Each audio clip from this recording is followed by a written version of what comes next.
The line at the bank was long that morning, the kind of line where patience feels like punishment. When I finally reached the counter, I saw her, my ex-wife. Behind the glass, name tag glinting, Laura Jameson, branch manager. Her posture was perfect, her tone rehearsed. But when her eyes met mine, I saw something sharp, a cruel satisfaction that had been waiting for this moment. I slid the withdrawal slip across the counter. $250, I said. Her smile didn't move. Her eyes flicked over the form. Then she laughed, not softly, but loud enough for the customers behind me to hear. $250? She said. We don't serve beggars here. The laughter from her staff followed like a chain reaction. Even the guard smirked. For a second, I felt the old anger rise, the kind that burns the chest before reaching the throat. But I swallowed it. Instead, I smiled, slowly, and said, "Then I'd like to make another request." She leaned forward, amused. "Oh, how much this time?" I met her gaze. $4.2 billion. The sound of the room changed instantly. The laughter died. The air thickened. "Excuse me?" she said. I took out my phone, scrolled, turned the screen toward her. Her smirk collapsed in silence. The numbers stared back at her. A real-time balance confirmation. $4,202,347,910.42. Her lips parted, but no sound came out. The color drained from her face. I leaned closer. "I told you," I whispered. "I'm not here to beg." 2 years ago, I had walked out of this same branch for the last time. Broke, humiliated, and divorced. Laura had filed for separation 3 weeks after my father died.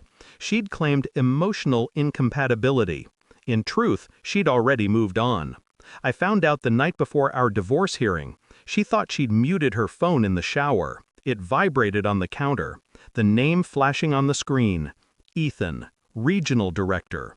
Her boss. Married. Twice her age. I didn't confront her then. I simply watched her dry her hair, humming, oblivious to the wreckage she'd left behind. That was the moment something inside me shut off. Grief turned into precision. Rage into calculation. I decided if she wanted power, I'd show her what real power looked like.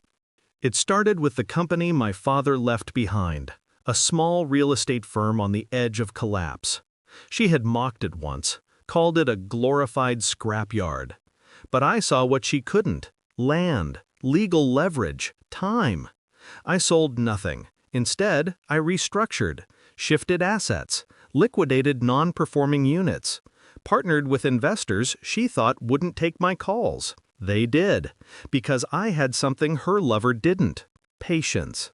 I watched the market change, property values skyrocket, and my silent network grow. Within 18 months, I had converted a dying company into a portfolio of assets spanning 3 continents. Then came the acquisition, a bank merger in London. The irony didn't escape me. I had just bought the parent firm that owned her branch, and she didn't even know. When I walked into her branch that morning, I wasn't there for the money.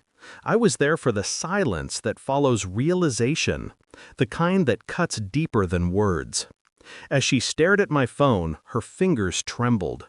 The assistant manager glanced at her, confused. "Ma'am?" She said nothing, just stared at the balance. I broke the silence. "You might want to call the regional office," I said. "The account's tied to your new parent firm." Her head jerked up. "New? What?" I smiled.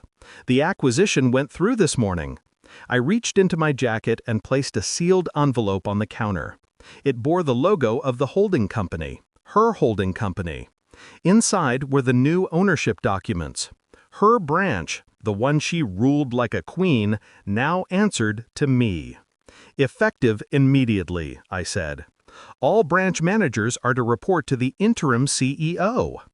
I paused, then let the next line drop like a quiet bomb. That would be me. She tried to speak, but her voice cracked. Her assistant's eyes darted between us, understanding too late. "You can verify," I said calmly. "It's already in your system." She typed furiously. Her screen blinked, loaded, froze, then displayed the update. The moment the title CEO Alexander Jameson appeared, I saw her hand falter on the mouse. Her mouth opened, then closed again. I leaned closer, voice low. "Do you remember the day you served me those divorce papers? You said I'd never be more than a legal failure with Daddy's company." I waited. She couldn't look at me. "Turns out," I said, "you were half right. I failed then. But I learned the law better than anyone you'll ever meet." I straightened. "And now I own the roof over your head." Her eyes glistened, but she didn't cry. Pride wouldn't let her. I turned to leave, then stopped at the door, glancing back just once. "By the way," I said, "you're right. This branch doesn't serve beggars. So pack your things. Your employment contract is terminated effective immediately." The silence that followed was heavy, raw, perfect. Outside, the air felt cleaner, sharper. For the first time in years, I wasn't angry, just empty, in the best possible way. I watched people move in and out of the bank, unaware of the quiet collapse happening behind the glass. The same woman who had called me worthless now had to walk out under my nameplate. The same lips that mocked me would soon have to explain to her staff why she'd been fired by her ex-husband. Poetic symmetry in its purest form. As I reached my car, my phone buzzed. A message from an unknown number. "Why did you do this to me?"